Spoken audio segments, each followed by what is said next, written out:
This episode of MMPQB is brought to you by Unleashed Music, the artist development company that specializes in helping artists and bands grow their communities through targeted promotion and marketing. Learn more at unleashedmusic.com.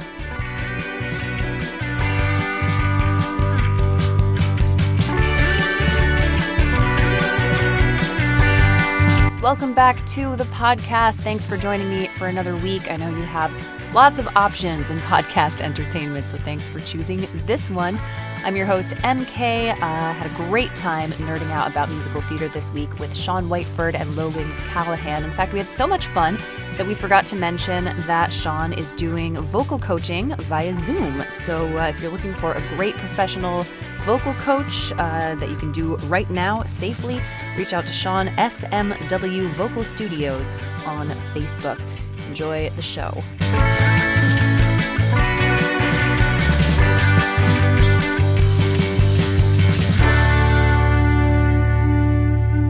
So on the line with me tonight, it's Sean Matthew Whiteford and Logan Callahan, two of my favorite local music dudes here in the Hudson Valley who work together and have a project called Whiteford and Callahan, which they have just released 2 new singles. And I think you said you were getting ready to put out an album. Is that right?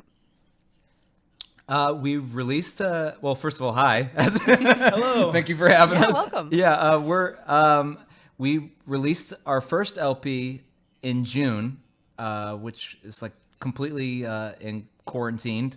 Then we released 2 new singles, a couple weeks ago? Yeah, November 1st, we released the next 2 for what will be our second LP that we're kind of aiming to release in probably early spring of next year. Nice. Yeah, we've been like kind of just going nonstop since this all began. Yeah. It's been like the greatest distraction of all time. Yeah, I'm hearing that a lot from a lot of music folks who are just like, well, there's nothing much to do besides write new material. So, I mean, if you have the way to record it, then by all means, like, we're all starving for new content anyway, so.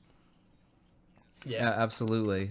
It's interesting because, you're watching, a lot of bands, of course, are being put on hold. I mean, obviously our gigs are on hold too, of course, but it's like we kind of started our collaboration really like during this time. Like we weren't really, we did a Christmas EP in last December, but we didn't really like think about, putting out like a major LP really until like this quarantine really like was getting going. Yeah, I remember your Christmas album. It was super fun. It was a very like silly classic, like yeah, I really, really liked it. Yeah. Oh, thanks. Yeah, I mean, we were totally like just having fun with that. But as far as like doing like something as like calling ourselves like a retro rock collaboration, it's like that really didn't get started until afterward. After we did that, and we had a lot of fun doing that.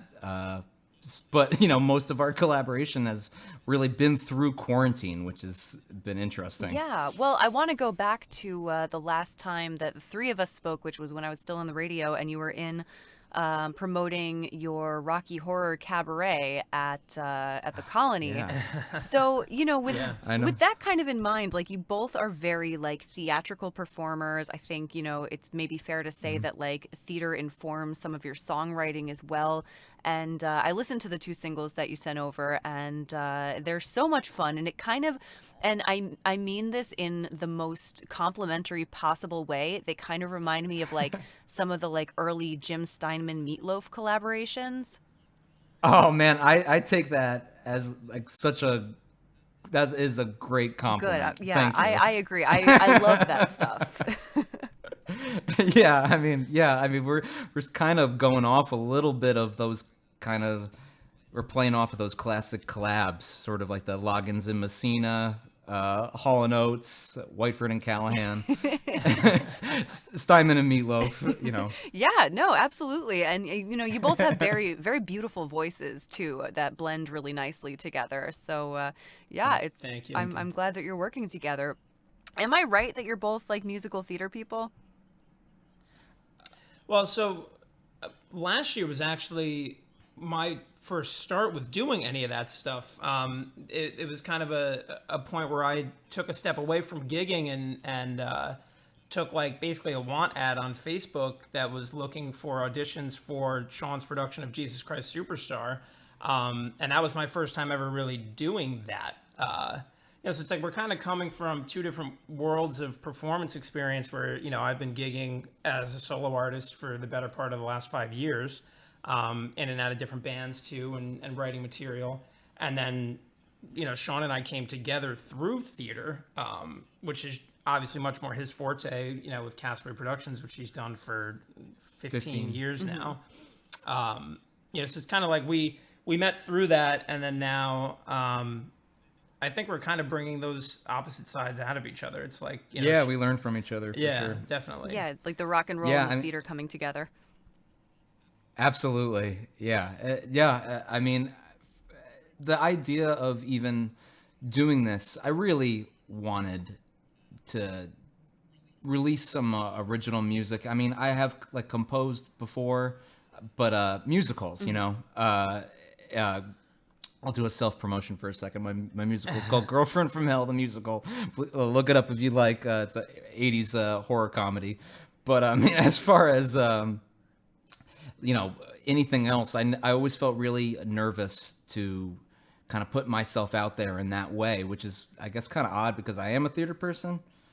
But Logan, I've learned so much from Logan through this, and I've really kind of am finding my confidence as a writer through this project, which has been really cool. Yeah, that's funny because Logan is the perfect person to work with for that particular it's like a certain kind of block, I guess, because I also come from like a musical theater background and never had any issue performing in front of people, or when I started playing my own original music in front of people, didn't find it really intimidating at all. But I also understand how it could be when you've only kind of performed through the lens of like a character, and then to have to get up in front of people and be yourself is maybe a little bit more daunting. Absolutely. I mean, I would write for other people, but when it comes to like writing my own music and saying what I remember saying this to you, Logan, like I feel like just don't have anything important to say, or like no one's going to care what I have to say, or I was afraid of it being, being cheesy or whatever. But it's after doing the first LP together, and working on new stuff now, it's like I feel like I've lived like 4 different lives since March, basically. Yeah. It's been quite the greatest learning curves. Yeah. I mean, I think we all feel like that. That we've all, for sure. Become completely different people since March. But yeah, I kind of want to go back to Jesus Christ Superstar because I feel like we never really got to talk about that. I feel like maybe you came to the radio station to promote that, but I can't quite remember. And Oh gosh. if you did, maybe just Rocky Horror then, because I'm thinking now that I should have had you come in and do a number from it. Who did you both play respectively? Logan played Annas, one of the high priests. He's got all the high notes, and I played Jesus. Yeah, and who else was in it? This is all gonna be just meaningless to anybody outside the Hudson Valley, but I'm so curious now and furious I didn't go see honestly, it. some of the most talented people in the Hudson Valley. We've been very grateful to have sort of a second life with that particular production on YouTube. All the JCS fans have kind of found it, discovered it this last Easter. And we're like, oh yeah, it was outrageous. Yeah, I think we're nearing 52,000 views now with it, which is just so cool because we've to be able to kind of just put our work out there and have a lot of people really appreciate it has been that's made it one of the greatest projects, or if not my favorite project I've worked on yet. Yeah, holy shit, that's incredible. And actually, I relate to the people seeking that out and watching it because one of my favorite things to do with one of my girlfriends who's also a secret musical theater nerd is we'll get together every so often and we'll drink wine and we'll watch like community theater productions of like some of the shows we used to like on YouTube. And most of the time, Oh yeah, usually certainly a mixed bag. we're looking for bad ones a lot of the time so we can roast them. But like sometimes we'll come across some real gems and we'll be like, holy shit, like this one's really good. So maybe one of these days. I've been really grateful. Like some of the Superstar fans are some of the harshest critics there are. Well, that's a hard as far show, as like too. musical fandom. I think like maybe just like right underneath the Rent heads. Yeah. Well, it's such a massive but, show, Jesus Christ Superstar. Like it's so legendary, and it's it's like such a huge thing, and it's also a really difficult musical, like vocally and musically. For sure, yeah. Well, it's something that was a real passion project to put together, and again, like go back to your question, like the cast in Jesus Christ Superstar, like are some of the greatest singers in the Hudson Valley, whether you know them or not. Jaisha Woodell, who played Mary, is like one of the most like phenomenal. She's outrageous. People, but also like a vocalist. I mean, just like her voice just kind of goes right through your heart. And my good friend Henry Stats, who played Judas, also just like nailed every note, every night, everybody. Yeah. Like, I mean, to be able to have a cast that was so pitch perfect throughout the run. Everybody took great care of their voices. It was like really like it was just like the perfect experience to have pretty much right before we like found out we weren't gonna be gigging anymore, Yeah, so that was like kind of right at the end of last year. Yeah, so we like a lot of us do feel like sort of fulfilled from that because that was a great experience. And I mean, just as a production too, like, and directing it, Sean made a lot of like great choices that you don't typically see from that show. So we had like Gender Bent Pilot and Awesome. King Herod Yeah. that were done by Ann Chris Warren and Brianna Cermak.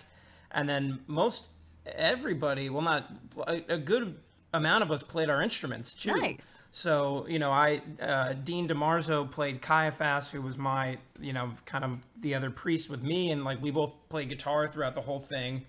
So it was very much like kind of going back to the essence of the original album, in that it was like this rock show. Yeah.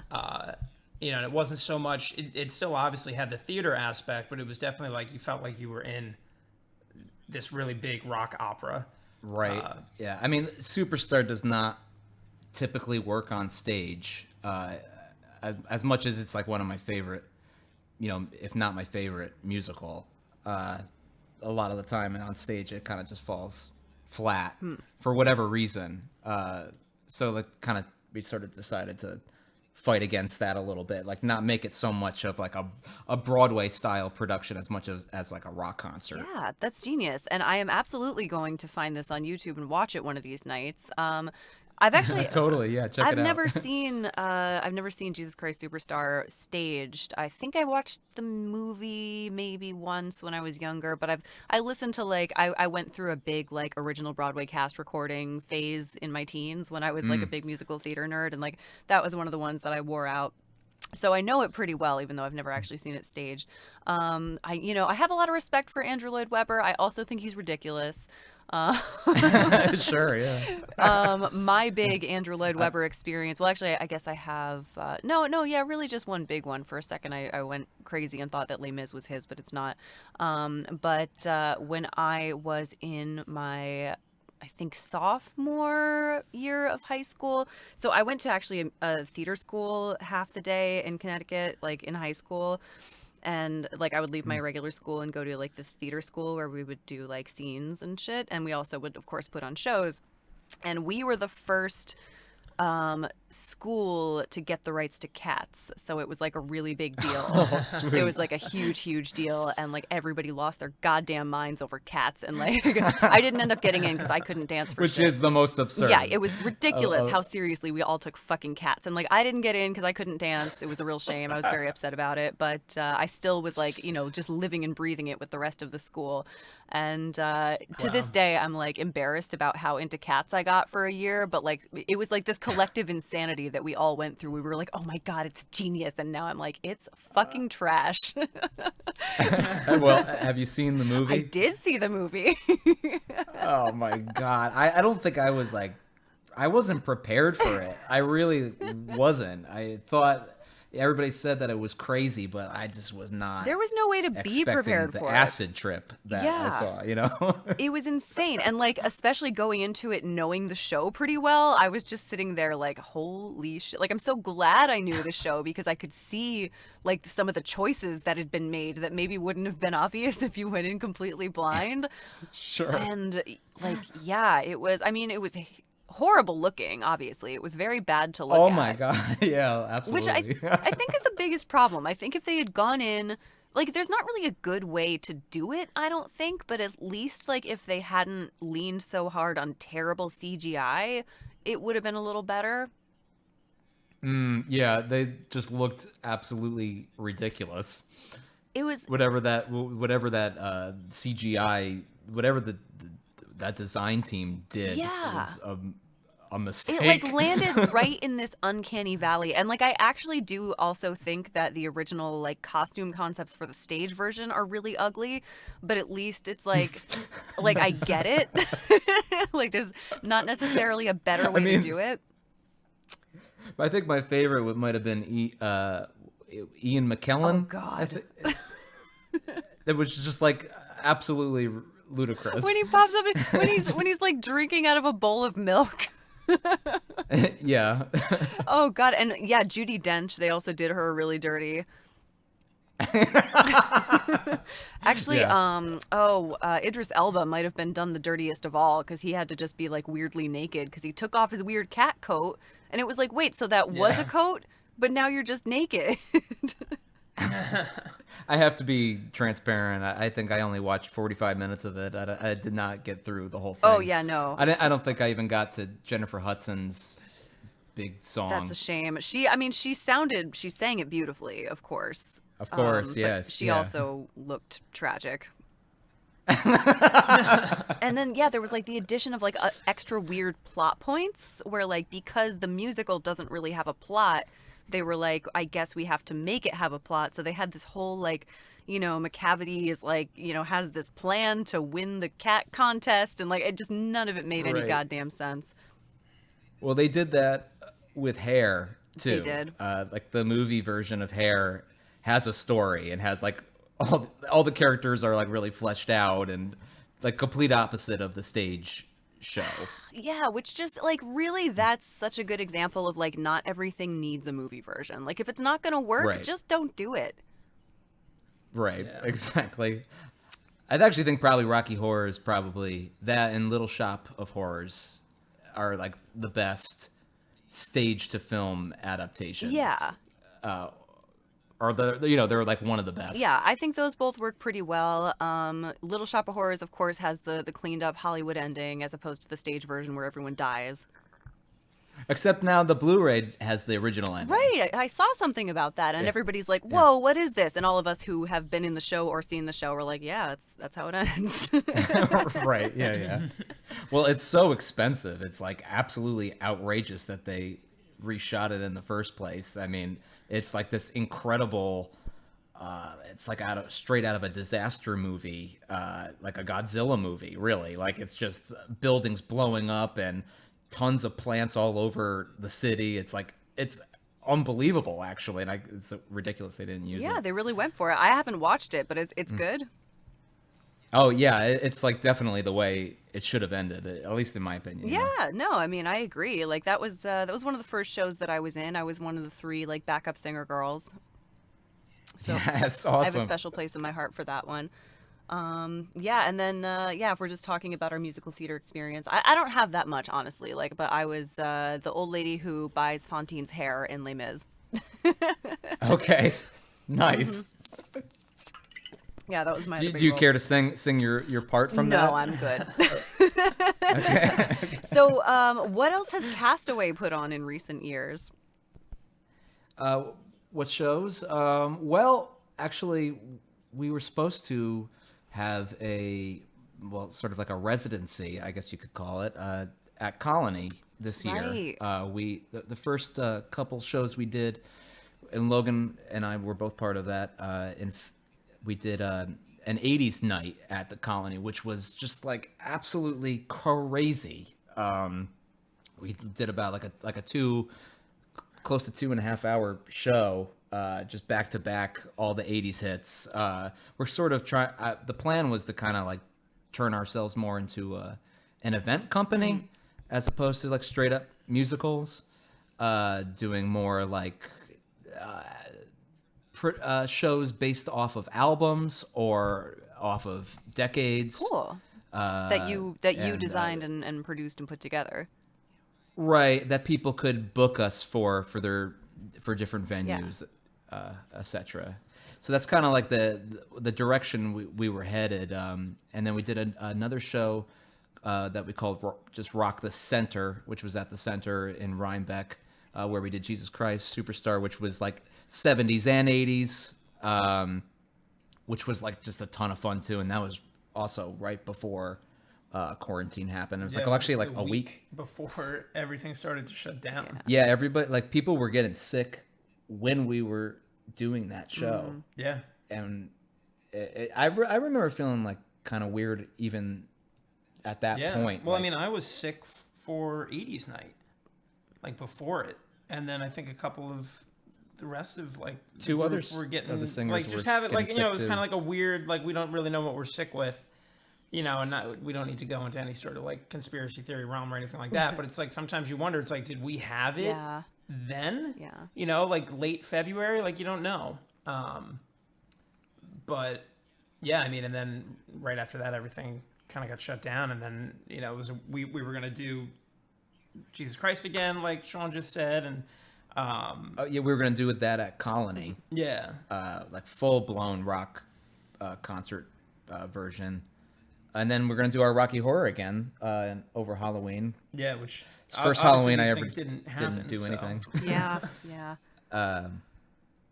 Gosh, what did we even do before Jesus Christ Superstar though? Hedwig and the Angry Inch. Oh, amazing!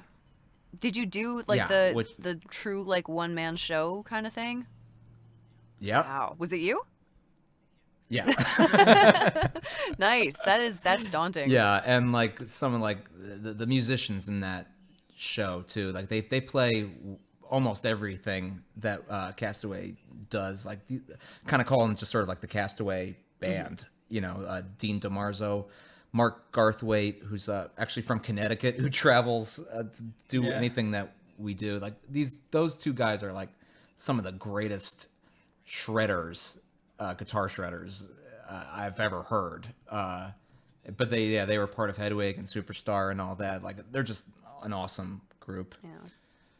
Yeah, man, you're making me really miss theater, which is sorry. No, I mean, don't be sorry. Like obviously, it's been weird. Yeah, obviously I miss live music, which is something that I've thought about a great deal because it was a big part of my life. But like I didn't go and see as much theater as I now realize I should have.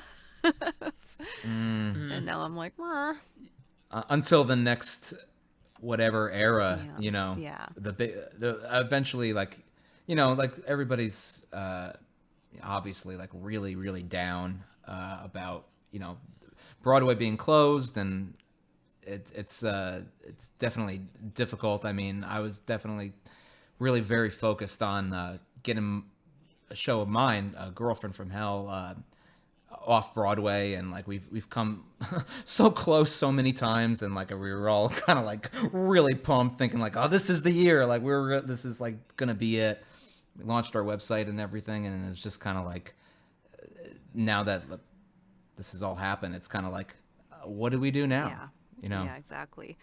Yeah, Whiteford and Callahan. And I mean, and it will be back. Like it will eventually be back. But it's like it's so frustrating how dragged out it's become. And if obviously there's not to whine about it too much, but like if everybody in the country had just been cool about it the first time around, like this could all be over by now, and we could be going to shows and shit. Yeah, but absolutely. Instead, it's mid-November, and we're facing probably another full shutdown.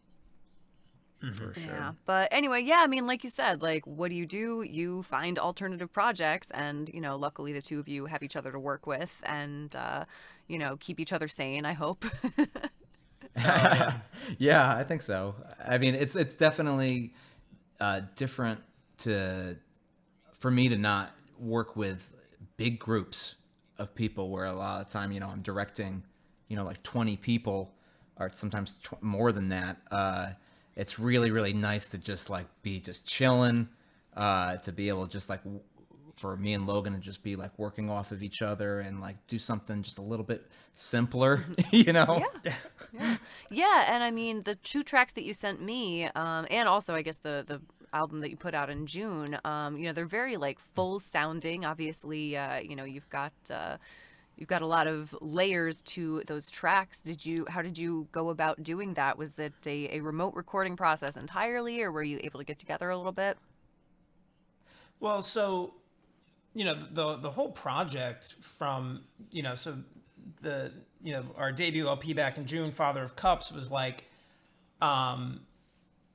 it was kind of a hybrid of sorts because we so going back to like December, we came off the Christmas album, and it was right around the end of 2019 that we started just working on other tracks, and we actually kind of abbreviated a track on the Christmas album because we were like, let's save that, and that became our first single, which was a picture of you and I. And then from there, Sean and I have talked many times about how, while quarantine and shutdown and everything has been very hard on a lot of people, it was kind of a blessing for us because it did give us room to put pause on a lot of other things. I remember we had a kind of like a session probably around the beginning of March where we were trying to just map out how we were going to do the album, and it looked very it was like, damn, like how are we going to find, it's going to be hard to find time. We're going to really have to like fit it in. And then it was like, well, now we're completely open. Yeah. But yeah, I mean, a lot of it was, thankfully we did get a good deal of writing done before shutdown.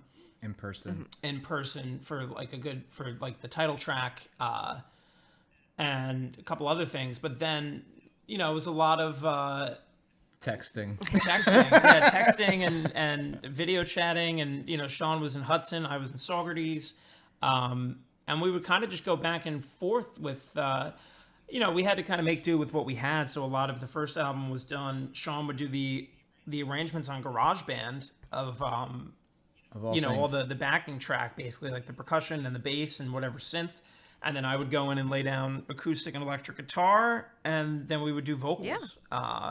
But again, it was all done separately. There's only a few tracks that we did.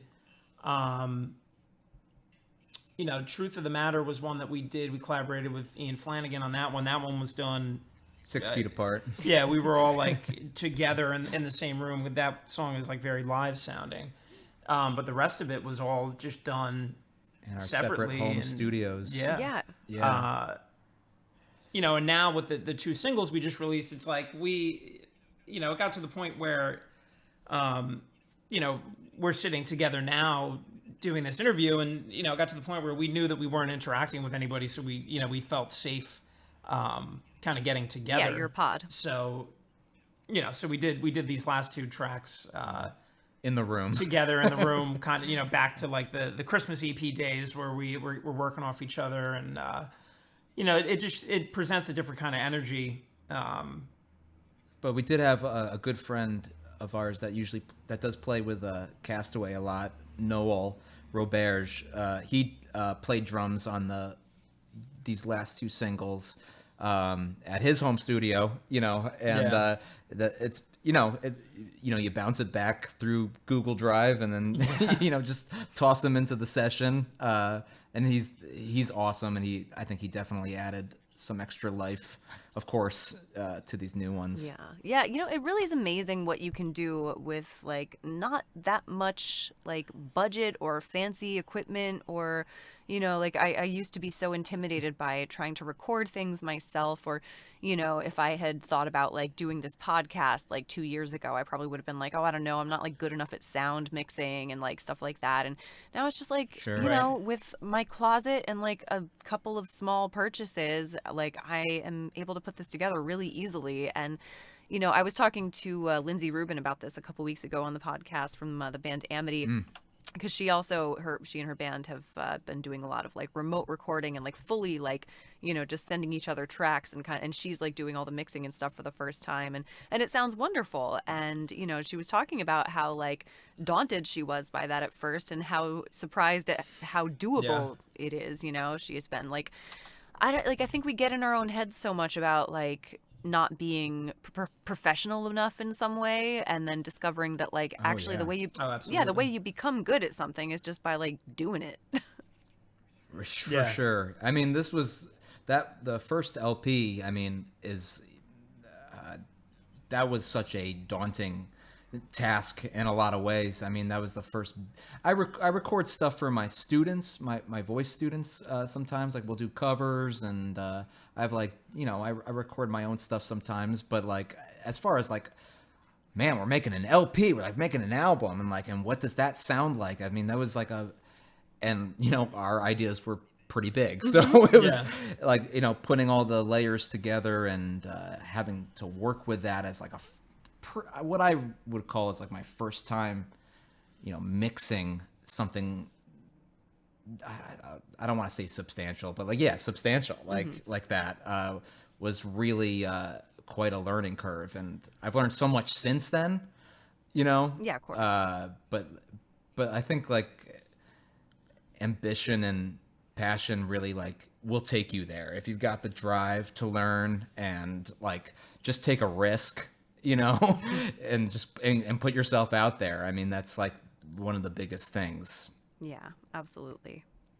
Well, I want to ask you, Sean, also about you said you had just bought a house in Catskill, right? Yes, we're in it now. Congratulations! We're in my new home studio. Yeah. Yeah. So was that crazy? Was that a COVID home buying experience? Did you do everything like this summer? Well, yeah, and then some. It was like the longest drawn out nightmare. It was a difficult experience. I mean, the market right now is absolutely crazy. Yeah. So many people are migrating up here, and agents and lawyers and etc. are just like not available as easily like available, and during COVID you can't like meet up with people and get things signed and whatnot. It was really, really difficult just getting a hold of everybody through the process, and making sure everybody's on the same page. It was I think we started in maybe like May with we got like the inspection and everything, but we only got into the house just 2 weeks ago. Wow. So yeah, this is fresh. Yeah, and we actually like almost didn't even think we were gonna close on the house the day of the closing. Like, this is ridiculous, but we showed up. My wife and I showed up to the closing with our friend who's a real estate agent, Brianna Cermak. She's fabulous, and she does shows with us. We show up to the closing, and nearly everything was still in the house. Oh God! Like the people hadn't even like really begun moving, and we find out that they don't even really have a place to go. God! They didn't have an address to write down, on their part of the contract. It was just an absolute nightmare. And if we didn't close today, we'd have to start the whole process over again and maybe lose the house. It was just like, that was one of the most intense days. But we ended up, working it out, and they got out of the house over the weekend. But it was just like such a trip. That's so terrifying. Yeah, I mean, I'm glad it worked out for you, but yeah, like I know I have several friends who, even just before COVID, we're already trying to get out of the rental market and buy something around here and, God forbid in Kingston. And then, we're like working with Repco and we're trying to like, take it slow and find something in their price range. And then all of a sudden it was like, oh, actually everyone from New York City is going to buy every house for $1 million. Like, good luck finding something. And yeah, it's just been chaos. And, our neighbors, like we live in like a neighborhood just outside of Kingston, and a lot of our neighbors were like, oh, great, we're going to sell and take advantage. And then discovered that like, actually, like, it's not that easy. And yeah, it's just been such chaos. So I'm glad that it worked out for you. And we were very lucky. We were like very, very, very grateful to get this house in the first place. Yeah. And it was the first house we even looked at. Oh wow. So it was, we're very aware of like how lucky we are to be here, and it's great to finally be sitting here and like kind of just talking with you, just chilling and like relaxing, and finally being here is such a relief. Yeah, I know. I feel that a lot. Where like I'll just be like, thank goodness I have this house. And I bought it a couple of years ago now, and like this was supposed to be like, maybe like the starter home, and now it's like, we might be here for a little while, but like at least we have a place to be. Sure, yeah. Get nice and settled. Yeah, but at least we have a place to be. And like with everything that's happened, losing my job and just everything being so crazy, it's like as crazy as things have been, and as stressful as they've been in some ways, I feel so lucky because things could be so incredibly much worse. Like I'm not in danger of losing my house. My partner's still able to make money, and like I'm somehow making ends meet one way or another. And it's like,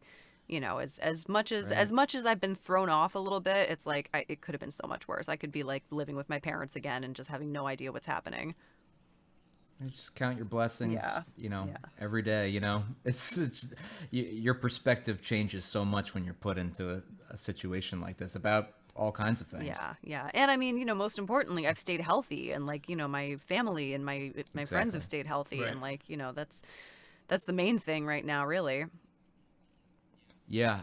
I mean, do you see a lot of people, or do you like, or do you work? I mean, do you have like another job or anything that you go to that you have to interact with a lot of people, or are you kind of hunkered down? I have a couple of odd jobs. I hope the U.S. government is not listening.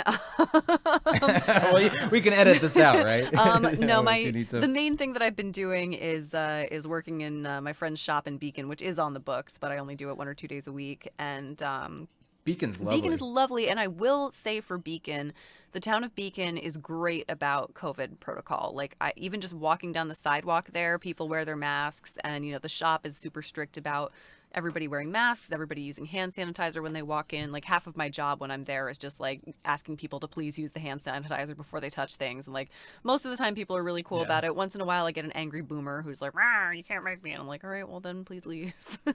Yeah. Right. But yeah, people have been really great. But yeah, I mean, I saw my friends a fair bit over the summer because we were able to just do a lot of things outside, which has been great. Mm-hmm. And now, of course, we're all kind of facing like, oh no, it's getting cold and we probably aren't going to see very much of each other again. And that's going to be really sad. I have like people that I can kind of pod with, who live like near me, and we can all kind of agree to just like be each other's social group for the winter. So I'm sure that's what we'll end up doing. But yeah, I mean, what about you? I mean, I was gonna say that like it's great for you to have a podcast to keep your social skills going. Like a lot, like I feel like a lot of us, like sometimes I really struggle with like just finding the right words and whatnot. You're not talking to as many people as you used to. Sure. Yeah. Yeah, and I mean, for me, I got to play the role of an essential worker during everything. So yeah, I got to live that. Working at the credit union that I work at, we were closed down from March to June, and then taking on different roles. But we've been reopened since June 29th, and seeing people all the time. Yeah. Obviously masked and. But still, it's just a scary thing all the time still, because I have my own health issues and, I have family to worry about.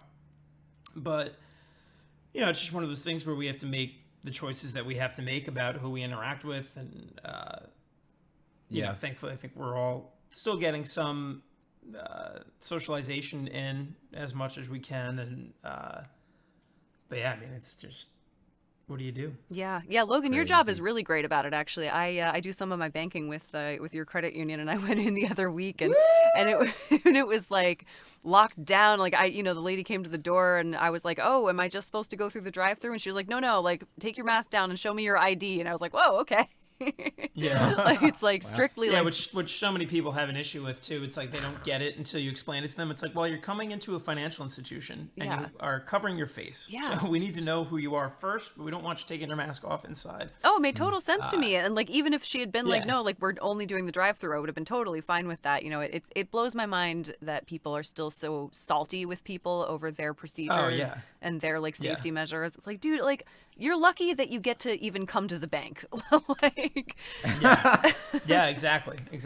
And that's the thing. It's like young and like-minded people, it's never a problem, but then you always get, not to be ageist, but there's people of a certain age and of certain beliefs that give you a problem with it. That like to think it's not real, or will throw conspiracy theories your way. That's the favorite part of my day, is when I get a nice dose of just outrageous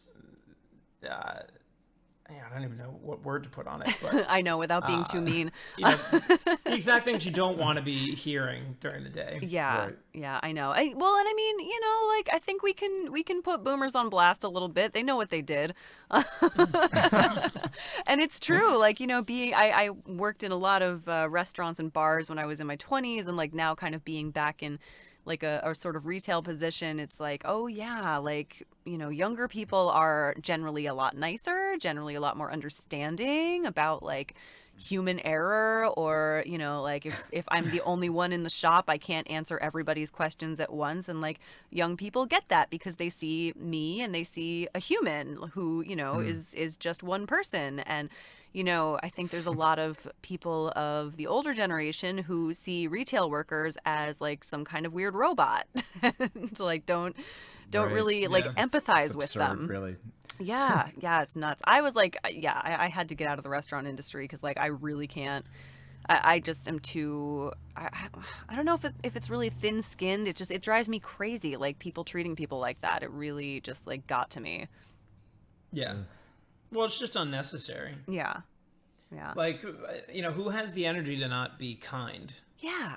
Like, I wish I lived that kind of life where I felt like I could act that way, but that's not, I not don't. something that I've ever felt was necessary. Well, it takes a lot more effort to be difficult. I agree. Or to outright be a dick, that takes more effort than just like smiling and being kind. I mean, that should just be basic.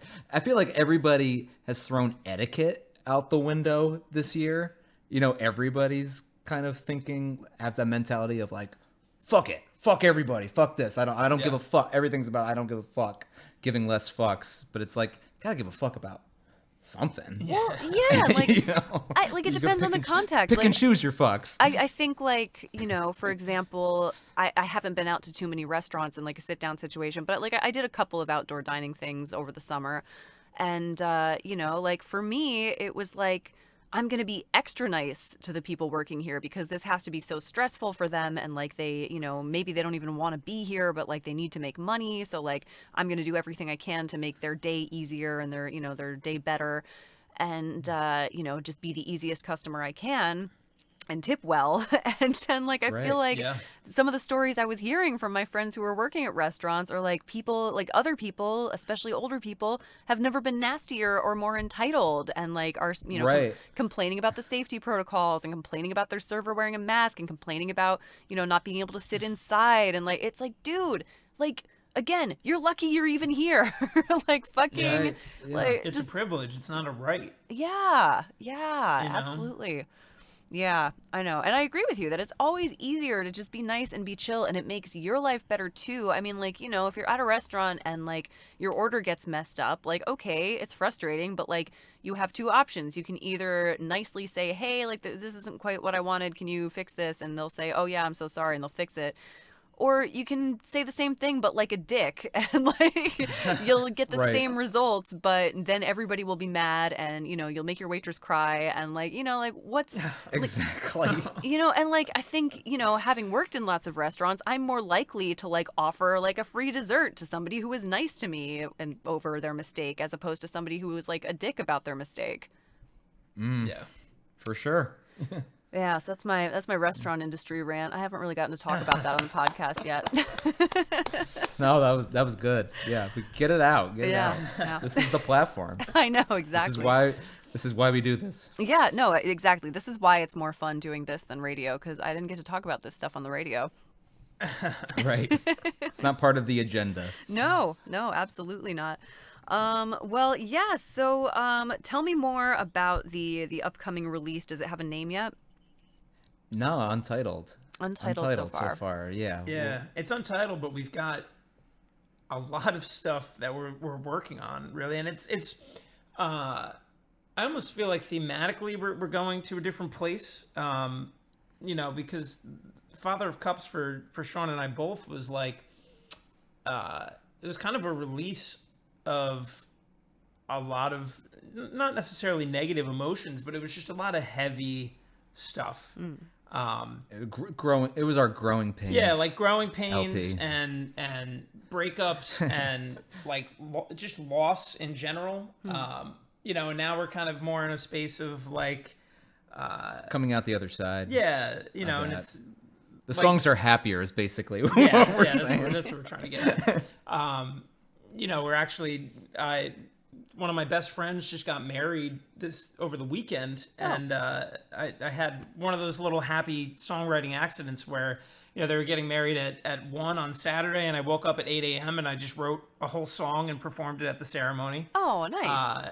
Yeah, and it was just a lot of fun, and now we're like, yeah, we'll do that. Like we'll throw that on the album too. Right. And obviously it's it's a very, I wouldn't even say it's very sappy, but it's a very emotional, more love song. It's very Whiteford and Callahan. So we're definitely trying to do more.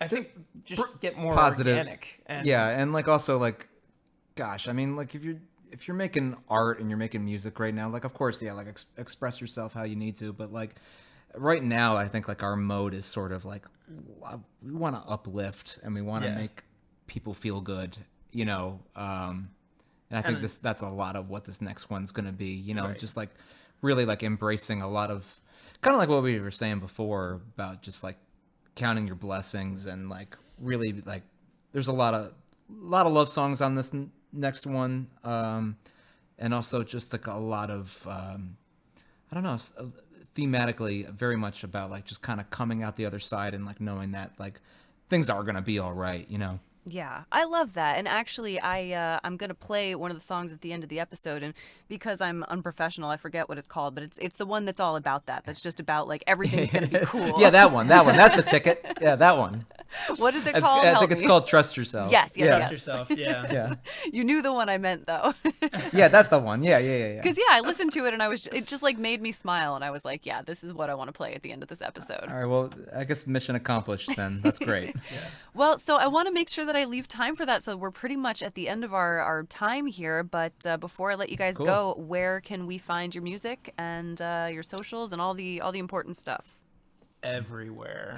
So I mean, our stuff is on everything: Spotify, Apple Music, YouTube, Bandcamp, which is where you should go if you want to give us some money. Which you should. But otherwise, Some tips. We're on Instagram and Facebook. Our tag is at Whiteford Callahan. Right. And then you can find, we each have our own individual pages too, where we might share some other little behind the scenes stuff and whatever else. But yeah, I mean, you can basically find us anywhere where music is heard Yeah. and streamed. As always, I will link to whatever I can find in the episode description. Sure. Yeah, thank you so much. Thank you very much. Well, Sean, Logan, this has been a blast, and I can't wait to hear the rest of the album when it's ready. Oh, thank you so Yeah, much. thank Yeah, you. this was great. There you go.